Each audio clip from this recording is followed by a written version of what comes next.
स्वागत है आप सभी का एक और नए वीडियो में। तो आज के इस वीडियो में हम यहाँ पे करने वाले क्लास 10th के लिए ये वीडियो रहने वाला है, जिसमें हम यहाँ पे सब्जेक्ट देखने वाले हैं हिंदी। और बता दे तो ये जो 2025 में क्वेश्चन पूछा गया था फाइनल एग्जाम में, वही क्वेश्चन आज के इस वीडियो में हम करने वाले हैं। तो अगर आप लोग चैनल पर नए हैं तो चैनल को सब्सक्राइब करके वीडियो को लाइक कर देना, वीडियो को शेयर भी कर देना। तो यहाँ पे हम आज के इस वीडियो में 15 क्वेश्चन देखने वाले हैं, यानी कि 15 मोस्ट इंपोर्टेंट MCQ करने वाले हैं।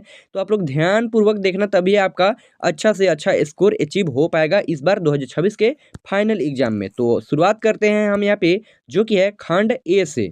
और खंड ए में जो ये गद्यांश है, ये हो सकता है कि इस बार भी रिपीट कर दे, तो आप लोग इसे अच्छे से रीड कर लेना। हम यहाँ पे डायरेक्ट क्वेश्चन आंसर करेंगे। तो यहाँ पे पहला क्वेश्चन होने वाला है, जो कि इस गद्यांश से ही रहेगा। और पहला में यहाँ पे लिखा गया आदमी की पहचान किससे होती है। ए में लिखा गया है उसकी भाषा से, बी है यहाँ पे उसके पहनावे से, सी है यहाँ पे उसके खान पान से, और डी है यहाँ पे उसकी शिक्षा से। तो क्या हो जाएगा right answer? Option number A होगा। ए में यहाँ पे लिखा गया है उसकी भाषा से। आदमी की पहचान उसके भाषा से होती है, इस बात को आप लोग याद रखना। दूसरा क्वेश्चन होने वाला है, जो कि है भाषा के कौशल कौन कौन से हैं। ए में लिखा गया है पढ़ना, बी है यहाँ पे लिखना, सी है बोलना, और डी है यहाँ पे इनमें से सभी। भाषा का कौशल पढ़ना, लिखना, बोलना सब है, इसीलिए यहाँ पे इसका right answer option number D हो जाएगा, इनमें से सभी। इस बात को आप लोग याद रखना। तीसरा प्रश्न यहाँ पे होने वाला है, आदमी की भाषा से उसके बारे में क्या पता चलता है।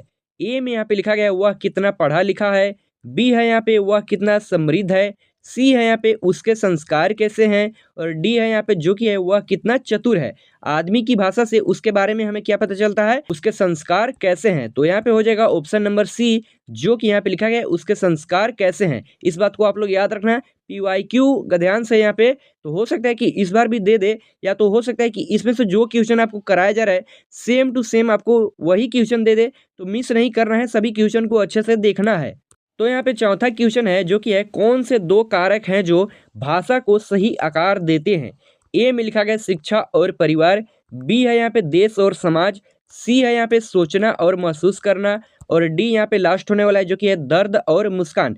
तो इसका राइट आंसर क्या हो जाएगा? कौन कौन से दो कारक है? तो यहाँ पे हो जाएगा ऑप्शन नंबर सी में, जो कि है सोचना और महसूस करना। इस बात को आप लोग याद रखना। अब यहाँ पे आगे होने वाला है, जो कि है काव्यांश। इसे भी आप लोग ध्यान पूर्वक रीड करके क्वेश्चन नंबर हम यहाँ पे 5 से 8 तक करने वाले हैं। तो आप लोग इसे ध्यान पूर्वक रीड कर लेना। हम यहाँ पे 5वां नंबर क्वेश्चन देखेंगे। तो यहाँ पे 5वां नंबर क्वेश्चन होने वाला है, कलम और तलवार क्रमशः किसके प्रतीक है। तो ए में यहाँ पे लिखा गया है ज्ञान और धन, बी है यहाँ पे बल और सबल, सी है यहाँ पे उच्च भाव एवं शक्ति, और डी यहाँ पे होने वाला है, जो कि है कर्म और फल। तो यहाँ पे क्या हो जाएगा? कलम और तलवार क्रमशः यहाँ पे कहा गया है, मतलब पहले कलम का उसके बाद ही तलवार का, किसके प्रतीक हो जाएगा यहाँ पे? तो हो जाएगा ऑप्शन नंबर सी में, यहाँ पे लिखा गया है उच्च भाव एवं शक्ति का प्रतीक है। इस बात को आप लोग याद रखना। Very very most important question, जो कि क्वेश्चन नंबर 6 है, ये इंपॉर्टेंट क्वेश्चन है। यहाँ पे कह रहा है देश की बड़ी शक्ति क्या है। ए में यहाँ पे लिखा गया है, जो कि है कलम, बी है तलवार, सी है हिंसा, और डी यहाँ पे नर नारी। तो देश की बड़ी शक्ति क्या है? तो यहाँ पे हो जाएगा ऑप्शन नंबर ए में, जो कि यहाँ पे लिखा गया है कलम। 7वां नंबर क्वेश्चन है, हिंस्र जीवों से बचने के लिए क्या चाहिए। ए में यहाँ पे लिखा गया है तलवार, बी है घर, सी है डर, और यहाँ पे डी हो जाएगा आग। तो हिंस्र जीवों से बचने के लिए हमें तलवार की जरूरत होती है, इसीलिए यहाँ पे ऑप्शन नंबर ए इसका सही हो जाएगा। अब यहाँ पे करेंगे 8वां नंबर क्वेश्चन। 8वां नंबर होगा, कलम किसके जलते अंगारे पैदा करती है। ए में लिखा गया है, जो कि यहाँ पे हो जाएगा इच्छा शक्ति के, और यहाँ पे बी हो जाएगा, जो कि है विचारों के, सी यहाँ पे परोपकार के, और डी हो जाएगा यहाँ पे बलिदान के। तो कलम किसके जलते अंगारों पैदा करती है? तो विचार के। तो यहाँ पे हो जाएगा, जो कि ऑप्शन नंबर बी में यहाँ पे लिखा गया है विचारों के। तो 8 का हो जाएगा ऑप्शन नंबर बी। 9वां नंबर क्वेश्चन है, पक्षी आकाश में उड़ रहे हैं, निम्न में से कौन सा क्रिया भेद है। ए में लिखा गया सकर्मक, बी है यहाँ पे अकर्मक, और यहाँ पे सी में लिखा गया द्विकर्मक, और यहाँ पे डी में यहाँ पे लिखा गया प्रेरणार्थक। तो यहाँ पे देखें अगर 9 का, तो ऑप्शन नंबर बी हो जाएगा अकर्मक क्रिया। इस बात को आप लोग याद रखेंगे कि यहाँ पे लिखा गया पक्षी आकाश में उड़ रहे हैं, तो यहाँ पे हो जाएगा अकर्मक क्रिया। 10 नंबर क्वेश्चन है, कौन सा वाक्य सकर्मक क्रिया का उदाहरण है। तो यहाँ पे ए में लिखा गया सौरभ ने पुस्तक खरीदी, बी है यहाँ पे जो कि है मनीषा तेज दौड़ती है, सी है यहाँ पे मनु दिन में सोता है, और डी है यहाँ पे वे कहाँ रहते हैं। तो राइट आंसर हो जाएगा 10 नंबर क्वेश्चन का, जो कि है सौरभ ने पुस्तक खरीदी, ये सकर्मक क्रिया का उदाहरण है। इस बात को आप लोग याद रखना। क्वेश्चन में ऑप्शन बदल, अगर फाइनल एग्जाम आप दोगे तो वहाँ पे क्वेश्चन ऐसा ही रहेगा बट ऑप्शन चेंज रहेगा। इस बात को आप लोग याद रखना। 11 नंबर क्वेश्चन है और ये सभी को मालूम होना ही चाहिए। यहाँ पे है रचना के आधार पर वाक्य के कितने भेद होते हैं। तो यहाँ पे ए में है 4, बी है यहाँ पे 3, सी है 2 और डी यहाँ पे लिखा गया है जो कि है 5। राइट आंसर की बात करें तो यहाँ पे हो जाएगा ऑप्शन नंबर ए में यहाँ पे लिखा गया है 4। अब यहाँ पे करेंगे जो कि हो जाएगा क्वेश्चन नंबर 12।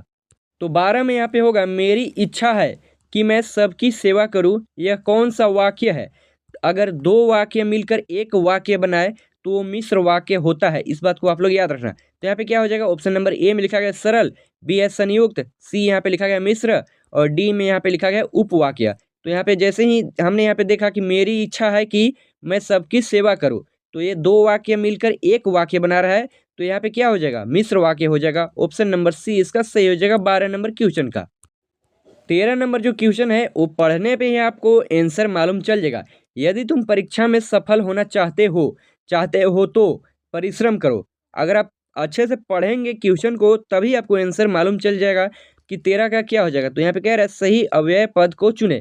तो यहाँ पे ऑप्शन नंबर डी हो जाएगा। डी में यहाँ पे लिखा गया तो क्या हो जाएगा, यदि तुम परीक्षा में सफल होना चाहते हो तो परिश्रम करो। इस बात को आप लोग याद रखना कि यहाँ पे ऐसा क्वेश्चन देगा तो क्वेश्चन को पहले अच्छे से पढ़ना है, उसके बाद ही टिक करना है। तो यहाँ पे 13 का ऑप्शन नंबर डी सही हो जाएगा। 14 नंबर क्वेश्चन है। यहाँ पे अवधि का एक अर्थ होता है सीमा। यहाँ पे हमसे पूछ रहा है कि अवधि का क्या अर्थ होता है। एक अर्थ वो खुद बताया है कि यहाँ पे सीमा होता है और दूसरा हमसे पूछ रहा है, तो दूसरा क्या हो जाएगा, समय हो जाएगा। ऑप्शन नंबर बी इसका सही हो जाएगा। जो कि यहाँ पे लिखा गया है आवश्यकता, ये नहीं होगा। आराम लिखा है, ये भी नहीं होगा। और यहाँ पे लिखा गया है अवस्था, जो कि ऑप्शन नंबर डी में, ये भी नहीं होगा। क्या हो जाएगा, समय हो जाएगा। एक हो जाएगा सीमा और एक हो जाएगा समय। 15 नंबर क्वेश्चन है, निम्न में से क्रमवाच्य का उदाहरण कौन है। ए में लिखा गया है माला ने खाना खाया, बी है यहाँ पे पर्यटक सैर करते हैं, सी है यहाँ पे उसने चिट्ठी लिखी और डी है यहाँ पे लड़के द्वारा पत्र लिखा जा रहा है। पैसिव टाइप का रहता है उसे क्रमवाच्य कहते हैं। इंग्लिश में पैसिव आप जानते होंगे इंग्लिश में, तो पैसिव टाइप का यहाँ पे हिंदी में लिखा गया है। उसी प्रकार का अगर यहाँ पे दिया गया है वाक्य, उसी को क्रमवाच्य कहते हैं। आप लोग ध्यान में रखना। तो ऑप्शन नंबर डी इसका सही हो जाएगा क्वेश्चन नंबर 15 का। 16 नंबर है विद्या प्राप्त, विद्या को प्राप्त कौन सा समास है। यहाँ पे हमसे कह रहा है, जो कि यहाँ पे लिखा गया है विद्या प्राप्त, विद्या को प्राप्त कौन सा समास है, ये हमसे पूछ रहा है। ए में लिखा गया है अव्ययी भाव, बी है यहाँ पे तत्पुरुष, सी यहाँ पे क्रमधैर्य और डी है यहाँ पे द्विगु। तो यहाँ पे क्या हो जाएगा, ऑप्शन नंबर बी हो जाएगा, जो कि यहाँ पे लिखा गया तत्पुरुष। तो ये था 2025 का जो फाइनल एग्जाम में क्वेश्चन पूछा था। उसमें से हमने यहाँ पे 16 एमसीक्यू क्वेश्चन कर लिए हैं। अगला वीडियो में 14 क्वेश्चन जो है वो करने वाले हैं। तो मिलते हैं किसी और वीडियो में। आप लोग चैनल को सब्सक्राइब करके वीडियो को लाइक एंड वीडियो को शेयर कर देना।